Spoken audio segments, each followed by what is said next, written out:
All right, so today I'm gonna try doing a little bit of cleaning here on my vacuum-ish system here behind the mill house that are on the walnut trees. Now, I've already taken the pump in and I disassembled it in there, cleaned it up, did all that sort of stuff. But what I want to try doing is cleaning all of these lines, and I don't want to use any sort of like actual cleaner because I don't want to put any off odors or flavors or anything like that in the lines. That would not be good.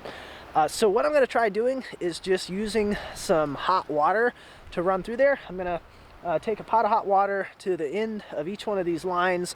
I'll disconnect the end, stick it in there, and then with the pump running, that should hopefully be able to suck one at a time that hot water through the lines, and I'll run maybe a couple gallons through and see if that hopefully kind of cleans them out a little bit and hopefully extends our season out a little bit longer. All right, got a pot of very hot water here that was boiling just about a minute ago. So what I'm going to do is I pulled my drop line off of here, and this is the end of our run for the shorter one, and then going to take another piece of it, put that on there. I'm going to grab the other end, stick it in here. Hopefully this will work one way or another. That looks pretty good. That's in the bottom. And now I'm gonna see, I got a hole in that for the vacuum leak. How am I doing this? It's an interesting thought. Here. Take a little bit of tape. That should do it, maybe. That over that. That'll seal that up. Now, I guess go down to the other end, turn the pump on, and see if we can't start sucking some hot water through here. Okay, I've only got the one side hooked on here. I'm gonna see if I can just plug it with my finger from the other side and see what happens.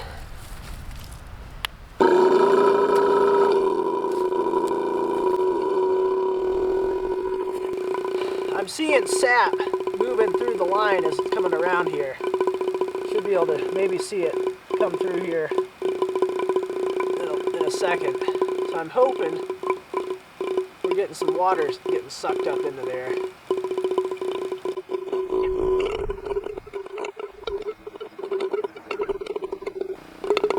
All right, we're almost. Here he comes, right around through here.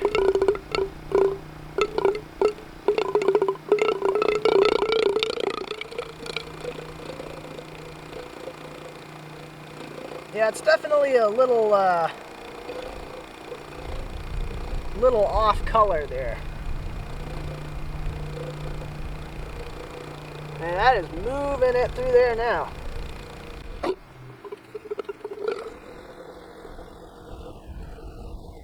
I'm hoping that it's going to be able to get some heat all the way down through here, and it's not going to all cool down before it gets down here.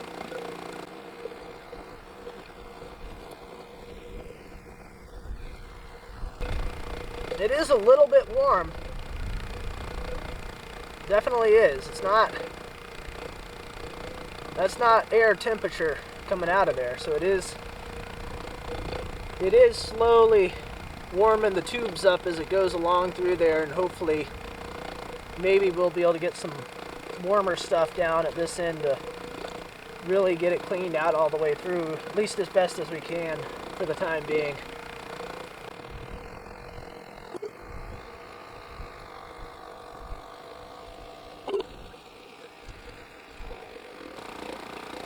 Alright, I don't know if you can see that or not, but we're starting to get a whole lot more air in the line. So I think that means that the pot of water over there is probably just about empty.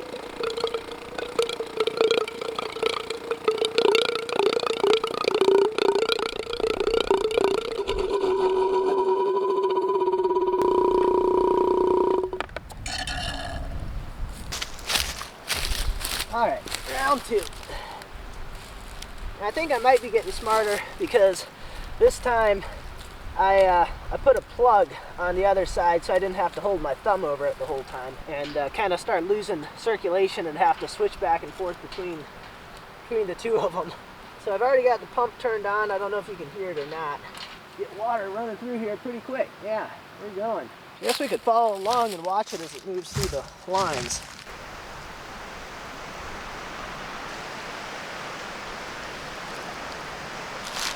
So it's actually really interesting for some of these longer runs going through here.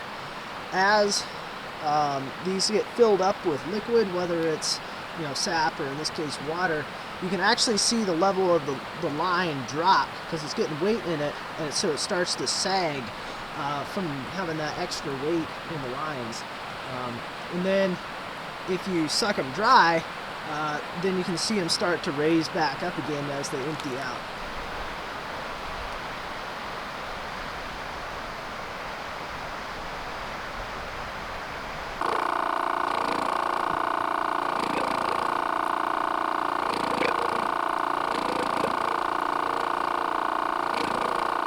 Say we're about halfway through there, maybe. I think you can see the water line right about right there, and we started up about there, so it's getting there. There we go. It's sucking air. So now we just gotta wait for it to clear the whole line out, get all the water out of here, and we can get this thing hooked back up.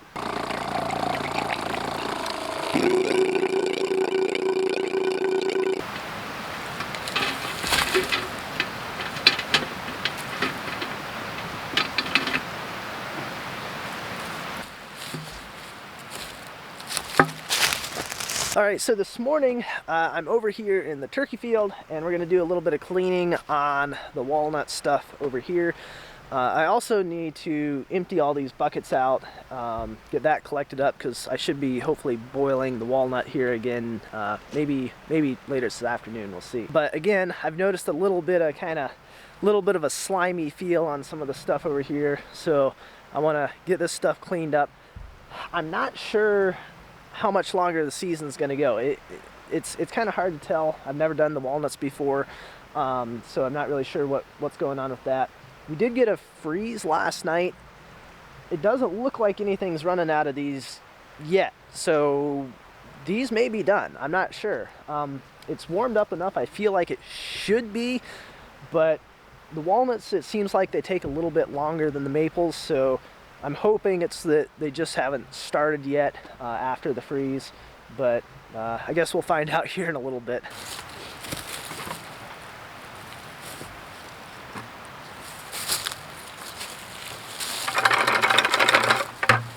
So this one barrel here, that's just got clean water in it. I'm going to use some white vinegar to try cleaning stuff up, so this will just be some rinse water, wash water to get the vinegar off of it once I'm done.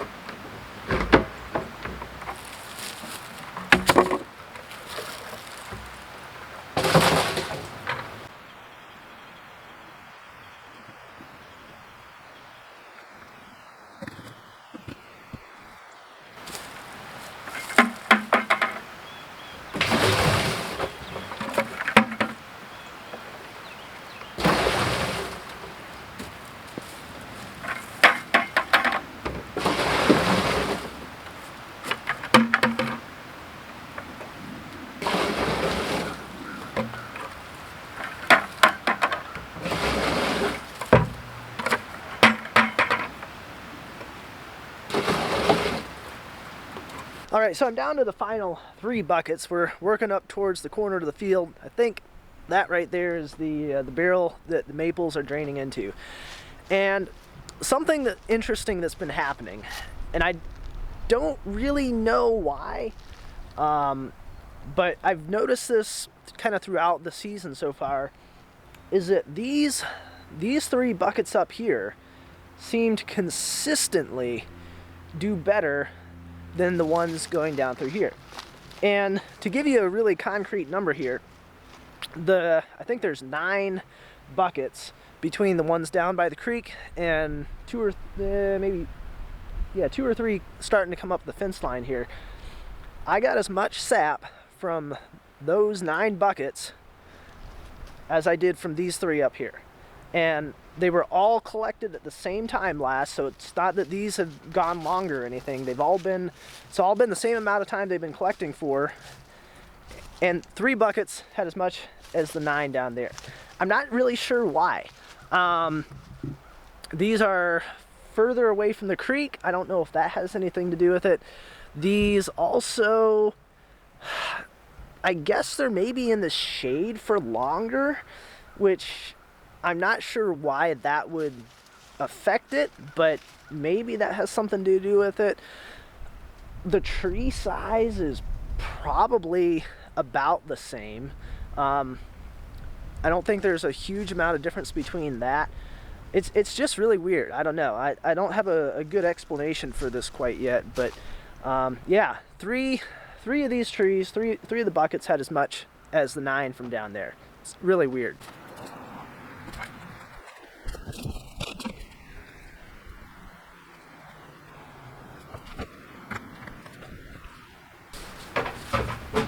All right, that's all of them. So we'll see how that does.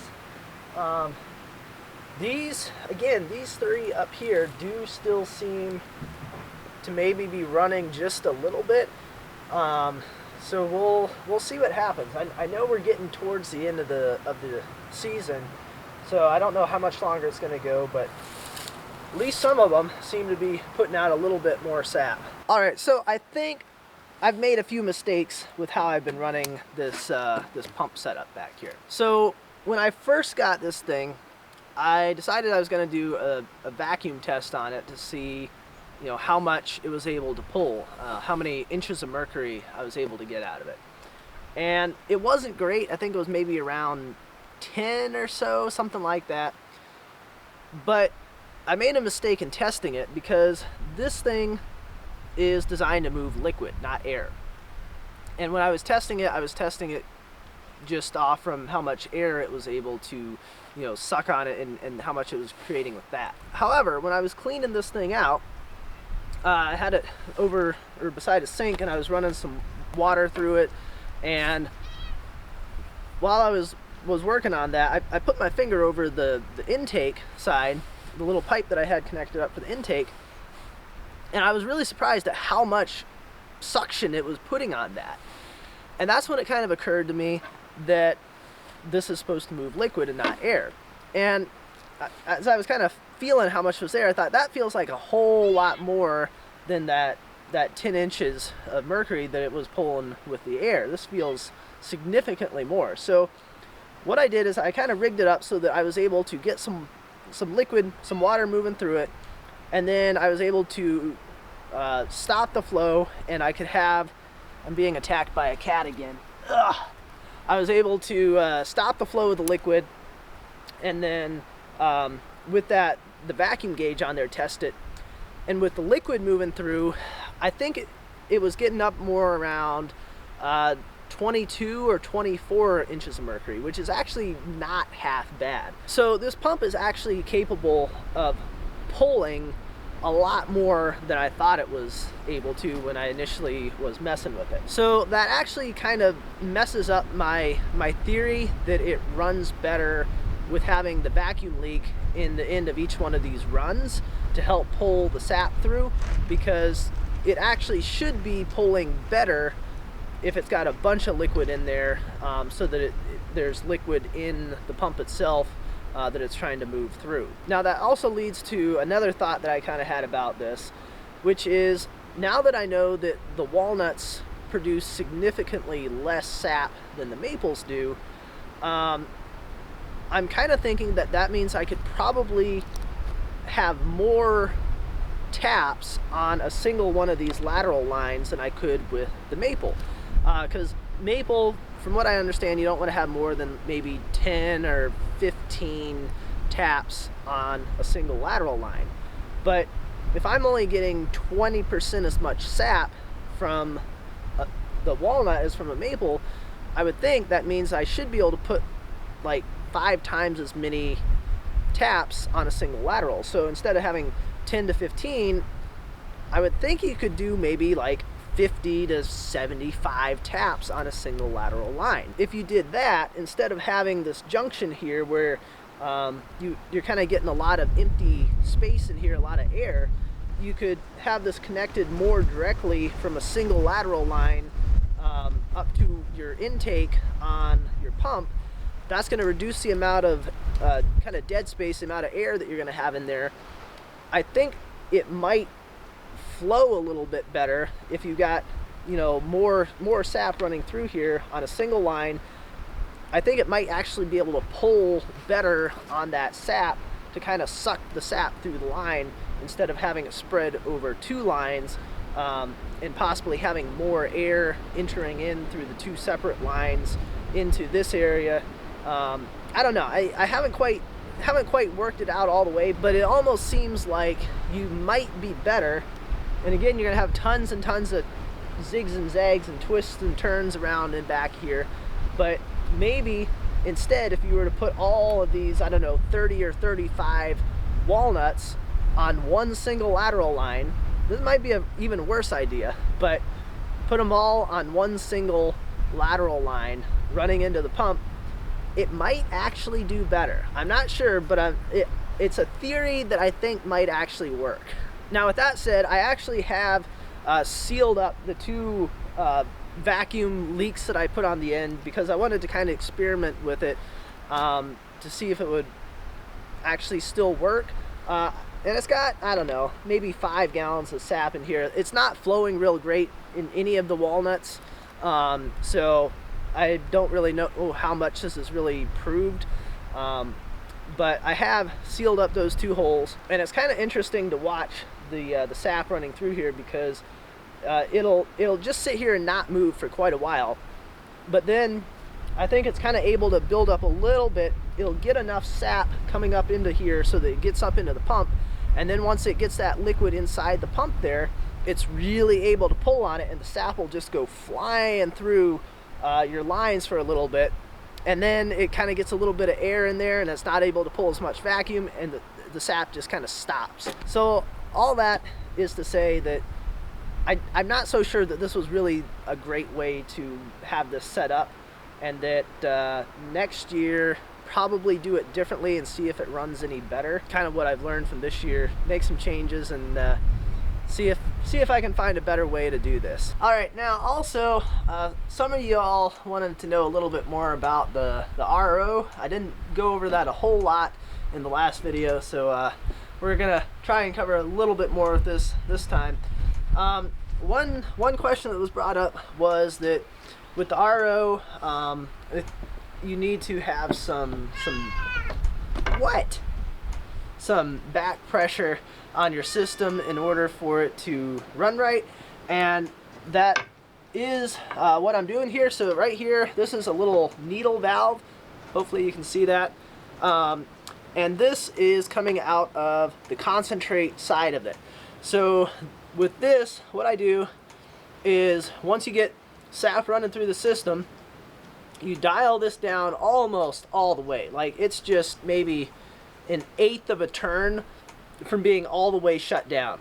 And when I close this down, I can watch my pressure gauge here to see where I'm sitting at. And generally, what I found is that I want to be sitting around 95 psi for this system. Now, if I had more RO membranes on here, that would possibly change what the PSI is going to be, but that seems to run pretty well for this. If I try taking it up much higher than that, you're just about getting your needle valve closed off. So that's about what I've been running at. Now, when I first start running sap through this, I can generally pull, I think, something around maybe 2 to 3 gallons of the permeate, the pure water, out an hour. Now, the higher your concentration gets, the lower the rate of the permeate that you're pulling out is. So it starts out 2 to 3, and then it just starts tapering off from there. And then eventually it gets to a point where you're barely pulling any of the permeate out. I haven't tested it. Normally I haven't been running it long enough to get it down to that point to where I've been able to test what the concentration is at that point. So I'm not sure what that number is where it kind of gets to the point that it's not worth running any further, but it will eventually start kind of hitting that point, and you just turn it off at that point. It's not really doing you any good. Now with what I've got here, it's been working really well for the number of taps that I have and the amount of sap I've been getting in.